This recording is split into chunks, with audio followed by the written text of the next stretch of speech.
Hi students and happy Thursday. I'm not going to make a really long video, but I just want to go over a couple things with you. There are a few announcements. This is the one for anybody who missed our last class. You can do the argumentative essay presentation, which is in here. And then also in terms of homework that's actually due, there's the reading for quizzes. This is where you can read the material, and then this is where you can submit either one of these three. You can submit your journaling activity, and any instructions are found in assignments. I'm not really going to go over too much more than that, other than to say that the midterm is upcoming. So as much as possible, try to work on this and this before next class. This will help you, be ready for that midterm. I'm not going to get into too much else because there are other videos that discuss it in more depth. So let's get into what I actually want to talk to you about this week. And without further ado, let us begin. Today's presentation is about tips for learning online. Now, I know many of you had some interesting points about why it's been a challenge moving online during the current COVID era.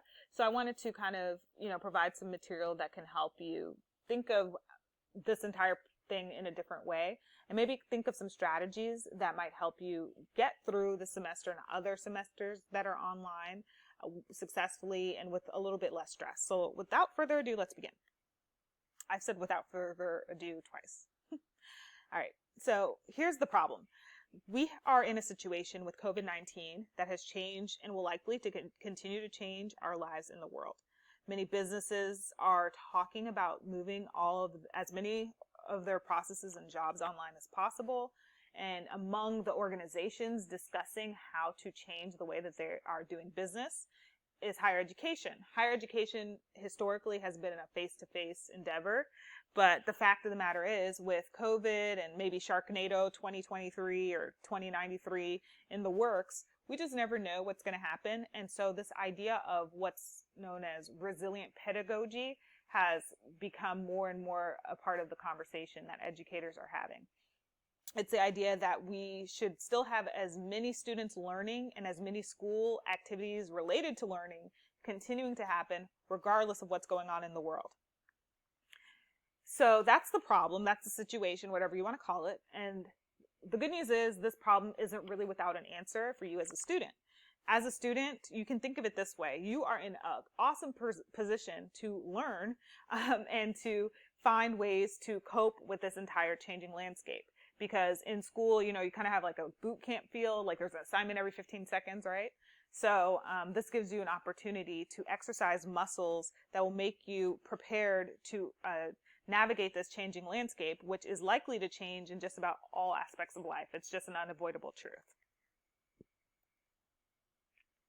So what you can do is think of strategies, game plan, and that way when you've got a plan, you are able to actually execute it when the time is necessary. I use the word strategies here again, but one of the things that you can do is use strategies that fit your learning style. It does not matter what learning style you lean toward, because some people are like more visual than they are kinesthetic, or they're more kinesthetic than they are visual, or they're a little bit more auditory and visual than they are kinesthetic, or whatever. But the fact is that all learners can be successful in any setting, or all types of learners, I should say. All types of learners can be successful in any setting, and that is not dependent upon whether or not their teacher teaches to their learning style. So I know people in first year seminar heard this, but I'll say it again. All learners can be successful regardless of their type of learning style in any setting. Even if their teacher does not teach for their learning style, you can be successful. Your teaching style does not have to fit your learning style for you to do well. It's just a matter of staying flexible, getting creative, and finding the best strategies for you. What often works for me when I am faced with a situation where like my teacher is not as flexible, or as their style doesn't fit me, or whatever situation, I usually sort of get indignant at the idea that that's going to stand in my way. So I'm sort of like, listen, I don't care what you think what you think is going to stop me. That's just not going to stop me. Like, you kind of have to get an attitude about it and just be like, okay. And it's not a negative attitude. It's a I will not quit attitude. You have to kind of become like a stalker of your work. You have to be, just on top of things and just be like a little bit, not a little bit, but like a lot, like a bulldog, and just never let go. Another thing that you will want to do And we'll talk more about the specific strategies, by the way, besides bulldogging, which is, like my hobby, but like besides, being like a stalker and a bulldog. We'll talk about the specific strategies a little bit more later. Another thing you might want to do is something that you might want to do all the time when you're in school is connect with classmates. Regardless of where and how your classes meet, this is an essential part of the college experience. This is some of what, makes people want to go on campus, etc. So just because your campus is now floating in the internet doesn't mean that you shouldn't connect with your classmates as much as possible. You can always, meet, we'll use that word loosely, with a partner, study group, or whatever, using Zoom, WebEx, or any of the other technologies out there. So if you have a partner who also has an iPhone and you want to use FaceTime, FaceTime. If you want to use Duo because you've got an Android, go for it. Duo it. You know what I mean? Or you can talk by good old-fashioned phone, text, or email. But the bottom line is to definitely make those connections. And again, we'll talk about that more.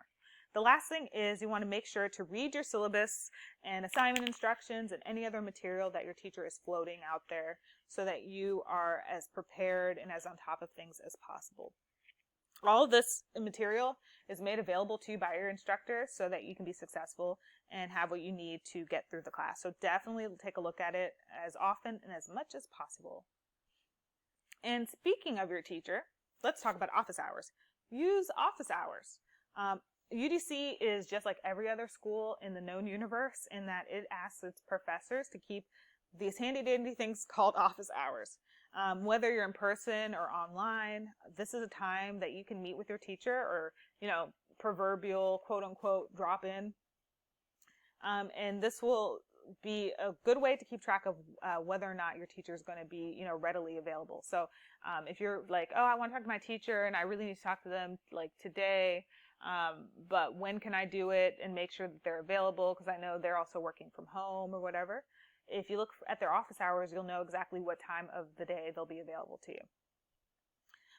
And then on top of that, it's also more likely to be a time where we'll be answering emails and responding to things. But regardless of how you're meeting for office hours, whether it's in person because like maybe they're local and they want to, meet with you at a cafe and keep social distance, eat at like a giant table at both ends of it or whatever they want to do with you to get the office hours done, if it's Duo, FaceTime, whatever the case may be, there are a few things that you should do to be successful with that time and make sure that you're not spending too much time on your computers or in technology land. Because if you follow these steps, you can possibly cut down a super lengthy session that might take much longer if you're not prepared for the meeting. You can cut it down by maybe half the time or a quarter of the time. Even 5 minutes can be a good thing, especially if you're trying to save your eyes and not spend so much time behind a computer. So I know that this kind of seems ironic, but yeah, because I'm saying that it'll save you time from being behind the computer. But the fact is, you should read your materials and create a list of questions. You can write the list of questions on paper because your teacher won't necessarily look at it, but you can write down some things that you have questions about.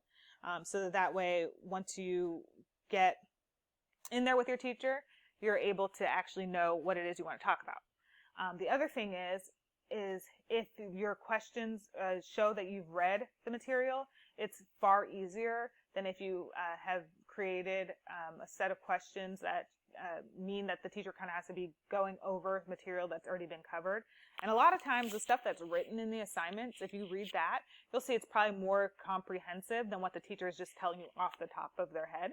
So I would recommend looking at that, reading it, and making sure that you've taken a look at it before you start putting questions together.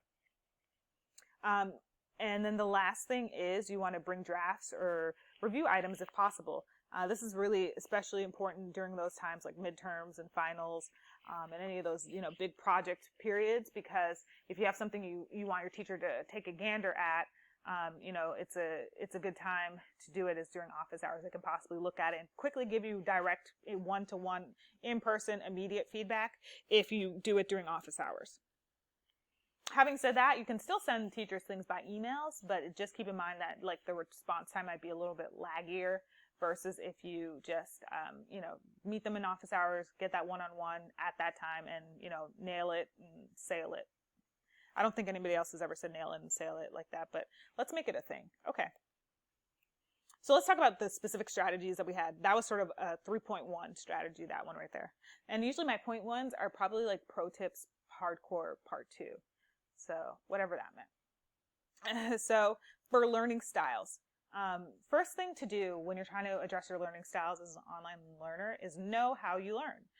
Everybody in first year seminar, I know you guys heard me talk about this a lot, but you want to know if you're a visual learner, auditory learner, kinesthetic learner, reading, writing learner, if you're a rhythmic learner. There's a lot of different types of learners, or I should say learning styles. The thing is that's interesting is research is kind of showing that really you can make a case that learning styles in terms of it just being like something that restricts your ability to learn in a different way is not really true. People used to kind of think that way, but that's not true.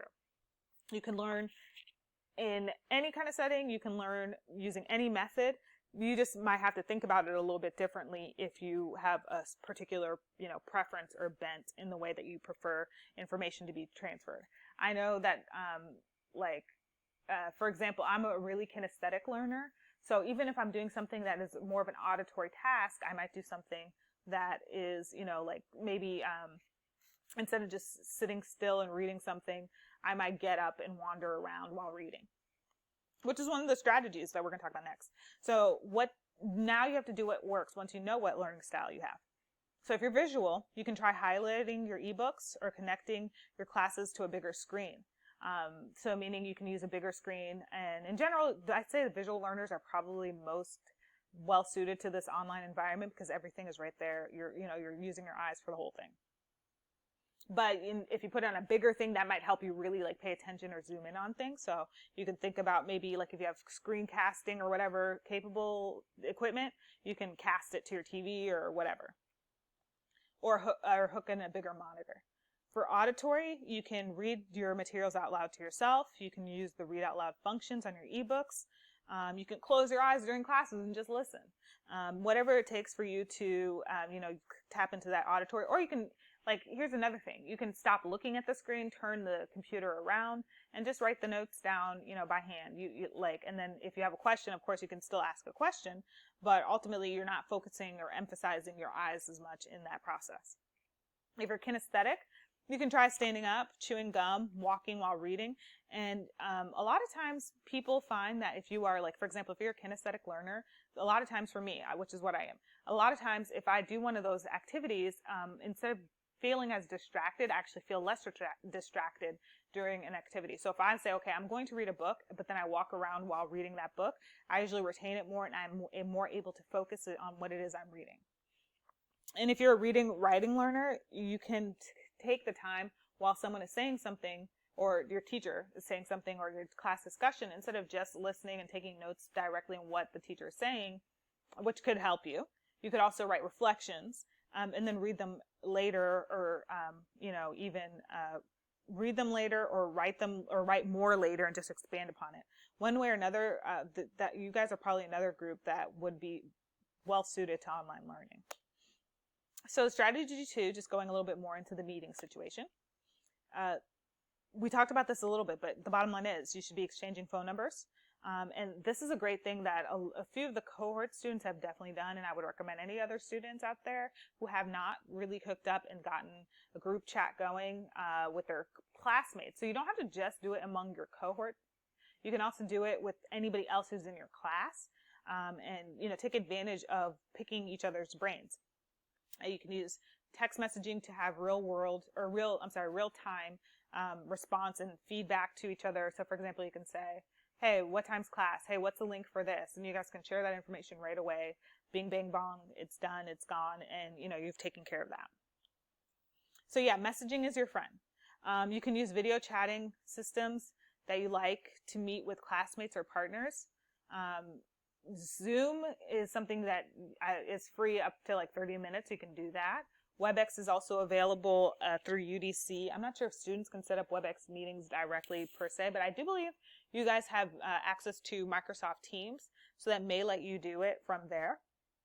And WebEx is supported by the university, so in terms of time limits, we don't have one if it does work for you. And then emailing. You can always use email to connect with your peers as well. So, just make sure that you ask them and, get permission after you've exchanged phone numbers. You can say, hey, do you mind if I email you this? You can you can use OneDrive and share documents that way. And just generally, share notes or anything else that you might want to share or exchange can be done through email. So any one of these is a great tool, and I would absolutely recommend, basically tapping into these three things. I know this is sort of, these two are sort of common, but this one is a little bit newer. Just think of that, especially if you're not getting to see your classmates and you prefer to kind of do face-to-facing, you can meet in a WebEx meeting, outside of class time and be able to discuss things. As far as phone use, this is a great one along with WebEx because it also lets you you auditory learners have an opportunity to also just discuss things without necessarily the added, noise, so to speak, that comes from having video and other systems. So, email is a great strategy to use if you're somebody who just prefers to read something and take a look at it and then do it. WebEx and Zoom are for people who want a little bit more interaction. WebEx is if you want to actually potentially, to use video conferencing. And then phone is just if you want to spend your time on the phone.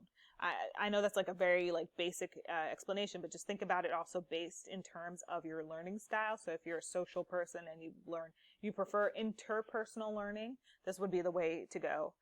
One of these. If you are an intrapersonal, meaning you like to spend your learning time kind of more individually, then emailing might be a better way because you're still interacting, but it's not, there's not as deep of a conversational aspect to it. So the third thing is staying connected. Besides reading the syllabus and instructions, you should check for announcements, emails, and any other communications from your professor on a regular basis. You should use those office hours. You should use any time that your teacher has available. I would absolutely recommend using it, especially if your grade is struggling. Don't hesitate to reach out. That is the best time to reach out for help, for sure. So this can totally be a grade saver because ultimately this is your grade. If you want to achieve the results that you want to achieve and that I know you're capable of achieving, you need to reach out as often as possible. And there really is no stupid there really is no stupid question.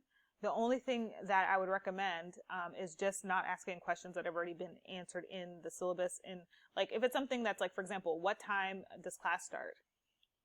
Someone who doesn't read the syllabus obviously would not know it, but someone who does would definitely know it. So just things like that, be mindful of that. It's still not a stupid question, but it is a question that you could have answered if you'd looked at the materials. So always, make sure to come educated as much as possible to any sort of time that you're spending with your professor. So that is the end of this week's video. Thanks for watching. If you have any questions, let me know. So again, the homework is available under assignments, and you can also submit the specific assignments here, and always be checking announcements, readings for quizzes if you don't have a textbook, and assignments folder. Those are the three you definitely want to be checking. In terms of the textbook thing, I will keep you posted if the bookstore gives me any other updates, but so far I haven't heard anything else back. So thanks for watching and have a great evening. Bye.